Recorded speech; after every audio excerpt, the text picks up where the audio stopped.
Саламатсыңарбы балдар? Жакшы эсалдыңарбы? Ден соңуңар жакшыбы?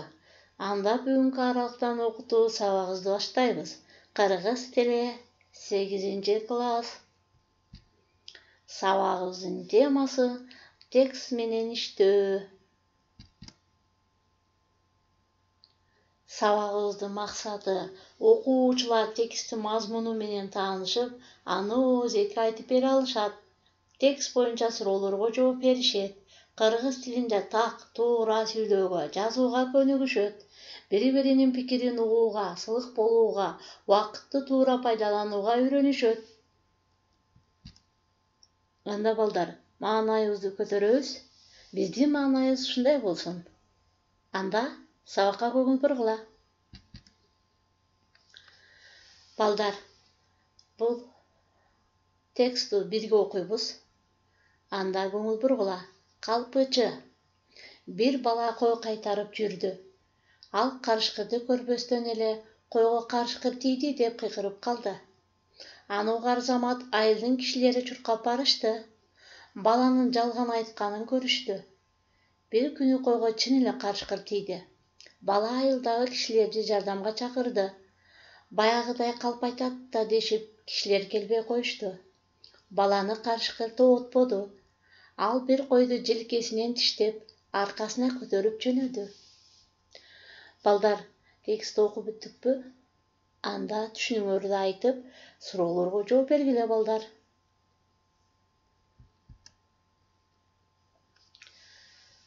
Балдар, анда калп деген эмне экенин мен айтып өтөйүн.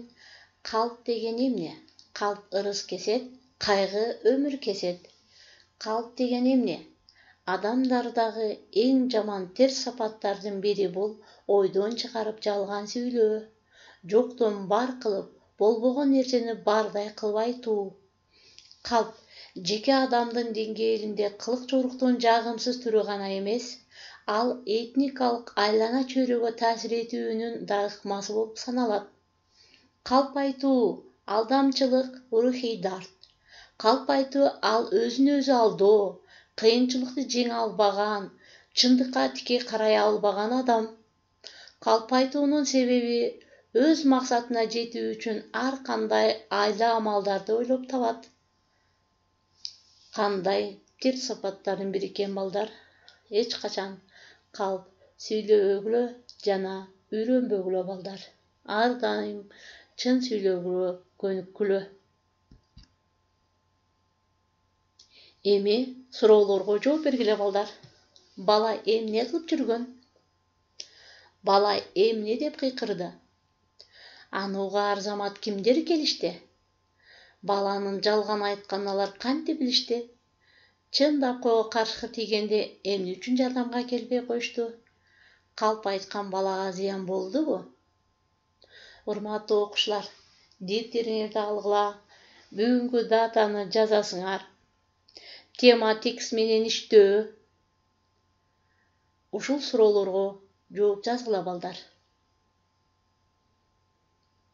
Бала эмне кылып жүргөн? Бала кой кайтарып жүргөн. Бала эмне деп кыйкырды?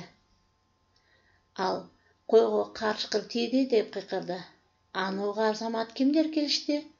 Аны угаар замат айылдын кишилери келишти. Алар баланын жалган айтканын алар кантип билишти? Алар келгенде койдун жанында карышкыр жок эле. Алар көрүштү дагы баланын жалган айтканын билишти. Чындап койго карышкыр тийгенде эмне үчүн жардамга келбей коюшту? Чындап койго карышкыр тийгенде ал бала дайыма жалган айтып жүргөн үчүн кишилер дагы жалган айтты да деп келбей коюшту. Калп айткан балага зыян болдубу? Ооба, өзүнүн калп айтканы үчүн балага зыян болду. Анын коюн карышкыр жеп кетти. Балдар, ошондуктан силер эч качан калп айтканды үйрөнбөгүлө балдар. Көрдүңөрбү, калпычы бала кандай зыян тартты? Ага адамдар эч качан ишенбей калды. Эми балдар ушул текстиги сүйлөмдөрдөн толуктоош тапкыла. Бул сүйлөмдөрдү дагы көчүрүп жазгыла дагы толуктооштун алдын сызып койгула балдар. Ал карышкырды көрбөстөн эле карышкыр тийди деп кыйкырып калды. Ал эмнени көрбөстөн эле карышкыр тийди деп кыйкырып калды? Ал карышкырды көрбөстөн эле карышкыр тийди деп кыйкырып калды. Анда карышкырды деген толуктооч балдар. Алдын сызып койгула. Калган сүйлөмдөрдөн толуктоочту өзүңөр таап алдын сызгыла балдар. Сөздөрдү оңго мүчөгө ажыраткыла балдар. Сөздөрдү көчүрүп жазасыңар дагы оңго мүчөгө ажыраткыла. Карышкырды, калпычы, айылдын деген сөздөрдү оңго мүчө ажыратып жазгыла. Суроолорго жооп бергиле балдар. Бул суроого ооз-эки жооп бергиле балдар. Калп айтуу терс сапаттардын бири экенин андыңбы? Буга чейин жалган айтып жүрдүң беле? Үй бүлөңөрдө калп айтуу кездешпейби? Калп айткан киши зыян тартаарын билдиңби? Калптын казаны кайнабайт деген макалды кандай түшүндүңөр? Балдар, ушул суроого ооз-эки жооп берип, видеого тартып, WhatsApp аркылуу мага жөнөткүлө. Бабалар сөзүн билип ал. Калп жөнүндө айткан сөздөрдү үйрөнөбүз балдар. Калп айткан киши жарыбайт. Калп айтып жыргайм дегенче, чындыкты айтып азап чек. Калп сөз жандын душманы. Калп ырыс кесет, кайгы өмүр кесет. Калптын казаны кайнабайт, дасторкону жайнабайт.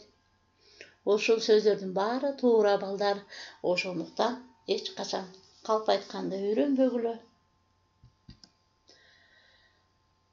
Үйгө тапшырма балдар. Калптын казаны кайнабайт деген темада дилбаян жазгыла. Балдар, бүгүнкү сабагыбызда биз эмнени билдик?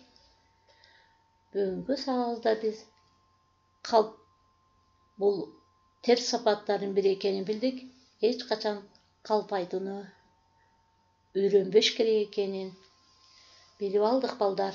Ошону менен бүгүнкү сабагыбызды аяктадык.